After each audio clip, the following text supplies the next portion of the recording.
Catégorie logique, la fonction si-erreur. La fonction si-erreur est une fonction très pratique.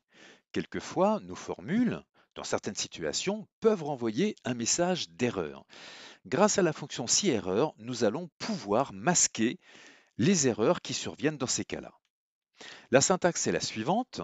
Premier argument valeur, il s'agit généralement d'une formule dont on sait que dans certaines situations, elle peut renvoyer un message d'erreur. Et enfin, deuxième argument, la valeur si erreur, il s'agit d'une valeur de substitution qui viendra remplacer le message d'erreur dièse quelque chose. Alors concrètement, voici un cas d'utilisation de la fonction si erreur. Nous avons ici des athlètes inscrits sur certaines distances, donc des coureurs sur le 400 mètres, le 800 mètres et le 1500 mètres, et nous avons les temps réalisés par les différents athlètes. Nous souhaitons calculer la vitesse moyenne des athlètes.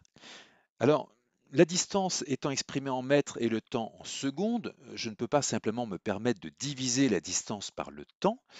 Et il a fallu, pour faire cette formule, eh bien, que je ramène les mètres à des kilomètres.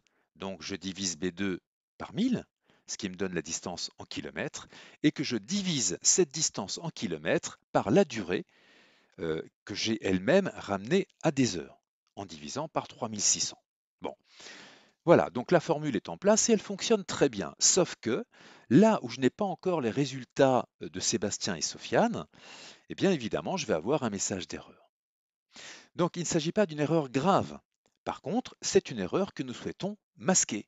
Je vais donc devoir modifier ma formule et je vais le faire grâce à la fonction si-erreur. Voilà, premier argument, je vais donc faire ma formule, censée donc calculer la vitesse moyenne.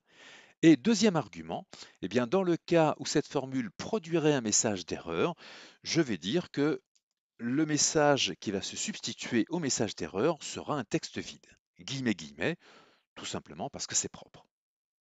Voilà, je valide et je recopie ma formule. Donc, s'il n'y a pas d'erreur, ben, c'est ma formule qui renvoie son résultat, tout va bien. Et là où il y avait jusqu'à présent un message d'erreur, ce message d'erreur a été remplacé par un texte vide de manière à obtenir quelque chose de propre.